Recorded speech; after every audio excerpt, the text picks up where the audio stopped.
Bismillahirrahmanirrahim. Assalamualaikum warahmatullahi wabarakatuh. Alhamdulillah, alhamdulillahilladzi hadana li hadza wa ma kunna linahtadiya laula an hadanallah. Asyhadu an la ilaha illallah wahdahu la syarikalah wa asyhadu anna Muhammadan abduhu wa rasuluh. Amma ba'd. Para pendengar setia channel YPI Baitul Izzah beserta sahabat-sahabat yang dimuliakan oleh Allah Subhanahu wa taala. Era revolusi membawa perubahan besar dalam kehidupan manusia, terutama dalam perkembangan teknologi dan komunikasi.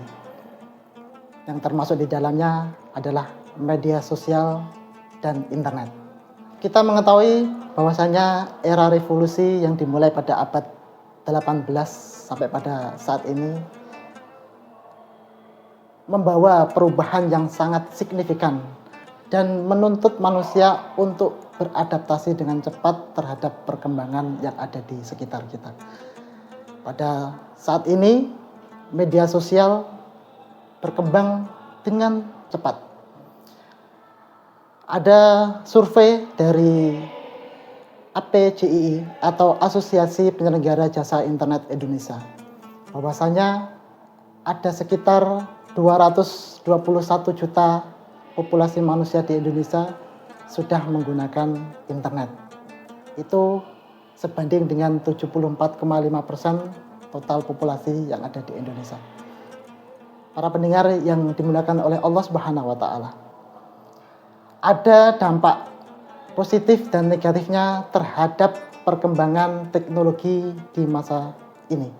Terutama manusia diharuskan untuk kolaborasi dengan teknologi. Sebagai dasarnya, bahwasanya ketika manusia tidak bisa beradaptasi, maka ia akan ketinggalan di masanya. Pada tahun 2024, platform media sosial yang banyak dipakai oleh manusia atau orang Indonesia, yang pertama adalah YouTube, yang kedua Instagram, kemudian Facebook, TikTok, dan WhatsApp.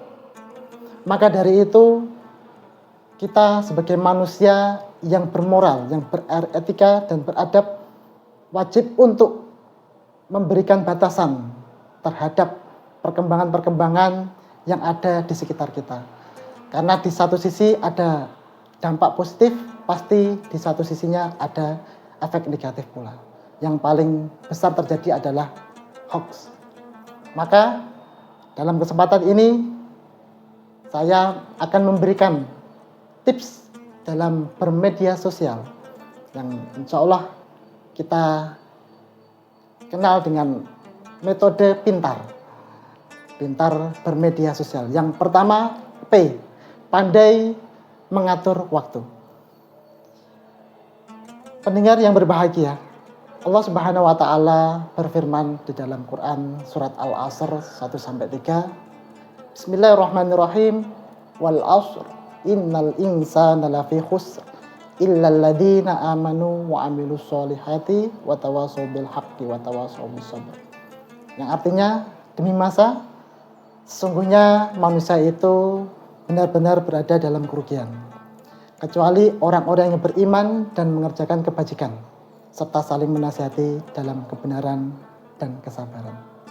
Para pendengar channel yang berbahagia, ketika kita manusia menggunakan platform yang ada di sekitar kita, atau mungkin ketika manusia beraktivitas dengan normalnya aktivitas, itu semuanya kalau dalam Al-Quran akan mengalami kerugian.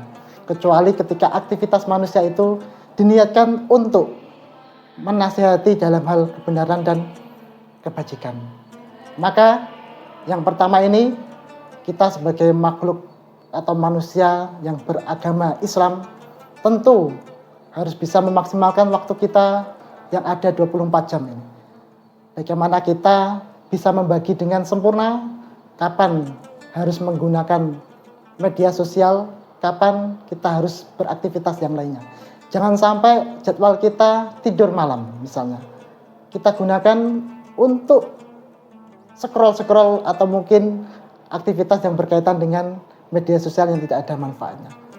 Karena zaman sekarang ini HP atau mungkin gawai yang sudah kita kenal di bahasa kita sulit untuk kita lepaskan. Lebih baik lagi apabila kita bisa mengatur waktu dengan mendisiplinkan berapa jam kita untuk memegang HP.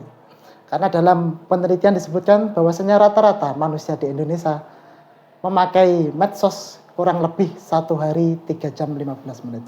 Maka apabila lebih dari itu sudah termasuk kecanduan. Para pendengar yang berbahagia. Yang kedua adalah I. I adalah ingat untuk berkata baik ataupun buruk. Maka tips yang kedua ketika kita ingin bermedia sosial yaitu jangan sampai kita tidak bisa mengontrol emosi kita yang akhirnya nanti kita akan mengeluarkan kata-kata buruk atau kata-kata jorok di media sosial.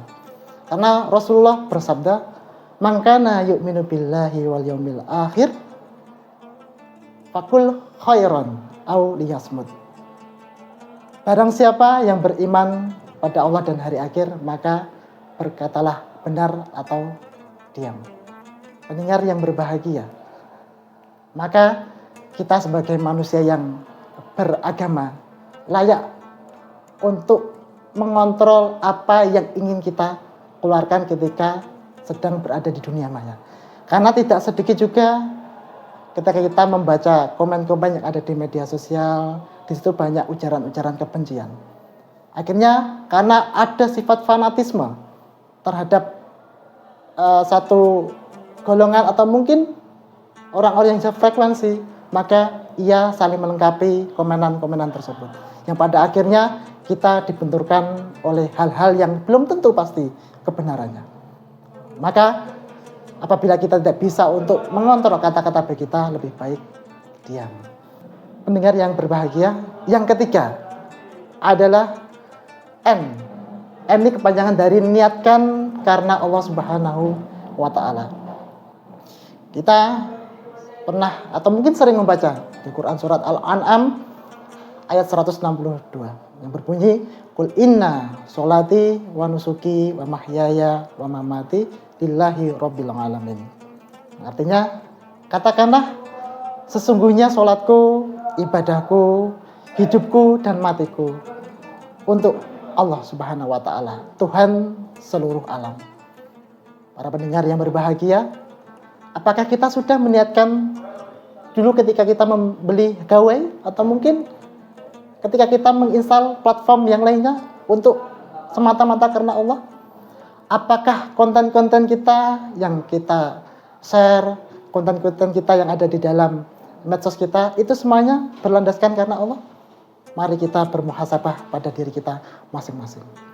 Karena apapun yang kita lakukan kalau tidak diniatkan karena Allah, maka nanti pasti akan banyak godaan.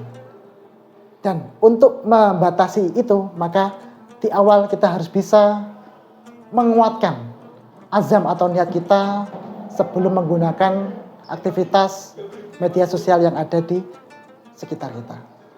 Termasuk sebelum kita membeli atau mungkin ketika kita menggunakan medsos, alangkah baiknya kita berkomitmen pada diri kita untuk mempunyai filsafat atau falsafah hidup tentang teknologi yang ada di sekitar kita. Karena kalau kita tidak punya prinsip dalam menggunakan teknologi, maka kita akan gampang terpengaruh oleh pengaruh dari luar.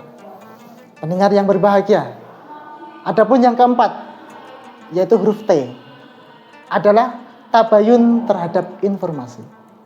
Allah Subhanahu wa Ta'ala berfirman di dalam Quran surat Al-Hujurat ayat 6. A'udzubillahi minasyaitonirrajim.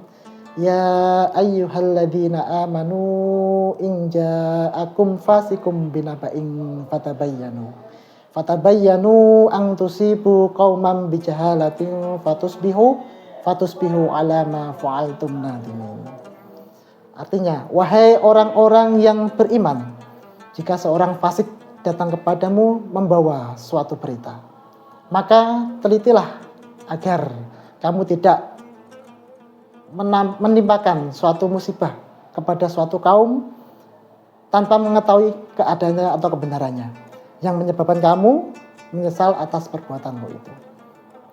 Pendengar yang berbahagia, maka patut sekiranya apabila kita mendapat informasi dari rekan-rekan kita, sahabat kita, terlebih lagi ketika kita mendapat share-sharean yang ada di grup, contoh di WhatsApp atau mungkin di medsos yang lain, maka perlu kiranya kita meneliti kebenaran dan keabsahannya. Karena sekarang banyak modus seseorang untuk menipu. Seperti halnya ketika ada format undangan yang itu ketika diklik sama orang tersebut akan bisa membawa efek mungkin semisal berkurangnya uang di ATM kita atau mungkin hal-hal yang lainnya. Jadi semua yang ada di informasi di medsos kita semuanya wajib untuk kita teliti kebenarannya. Kemudian yang selanjutnya adalah A. A artinya amalkan etika dalam bermedia sosial. Etika adalah pedoman tentang baik buruk, pantas tidak pantas, yang mengatur perilaku manusia berdasarkan nilai, norma, dan kesepakatan sosial. Dalam agama Islam itu disebut akhlak. Rasulullah Shallallahu Alaihi Wasallam diutus ke dunia ini untuk menyempurnakan akhlak atau memperbaiki akhlak. Maka patut kita untuk mencontoh keteladanan yang ada dalam diri Rasulullah Shallallahu Alaihi Wasallam. Seperti halnya apa yang perlu kita contoh pada akhlak beliau? Nah, cerminan akhlak baik sudah lengkap ada di diri Rasulullah Shallallahu Alaihi Wasallam. Seperti jujur, dapat dipercaya, cerdas, dan menyampaikan ajaran Allah dan Rasul-Nya. Maka ini adalah kewajiban kita sebagai umat Islam, terutama di era sekarang ini, untuk sering-sering membaca sirah beliau, agar nantinya kita bisa mencontoh apa akhlak-akhlak yang harus diterapkan di kehidupan kita.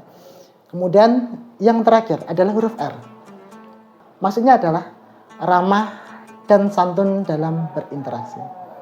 Seseorang yang ramah seringkali mampu menjalin hubungan yang lebih baik dengan orang lain karena keterbukaannya.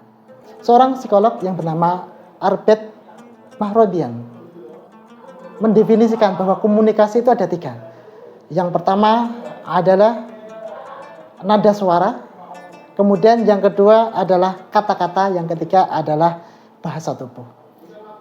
Yang pertama adalah kata-kata menyumbang 7% ketika kita komunikasi. Kemudian nada suara menyumbang sekitar 38%. Sisanya adalah bahasa tubuh yang paling besar, menyumbang 55%.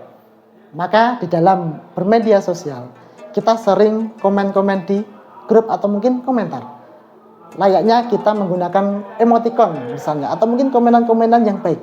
Karena 55% apa yang ada di dalam media sosial itu adalah bahasa tubuh kita. Karena orang lain tidak bisa melihat langsung secara real terhadap kita sendiri. Maka pintar adalah metode yang efektif yang bisa kita praktekkan dalam kehidupan kita. Yang mana yang pertama, P-nya adalah pandai mengatur waktu. I-nya ingat untuk berkata baik atau diam. E-nya niatkan semuanya karena Allah Subhanahu wa taala. T-nya tabayun terhadap informasi. A-nya amalkan etika dalam bermedia sosial. Yang terakhir R, ramah dan santun dalam berinteraksi. Semoga tips dalam bermedia sosial ini bisa menjadikan kita menjadi manusia yang bermanfaat terhadap sesama. Wabillahi taufiq wal hidayah. Wassalamualaikum warahmatullahi wabarakatuh.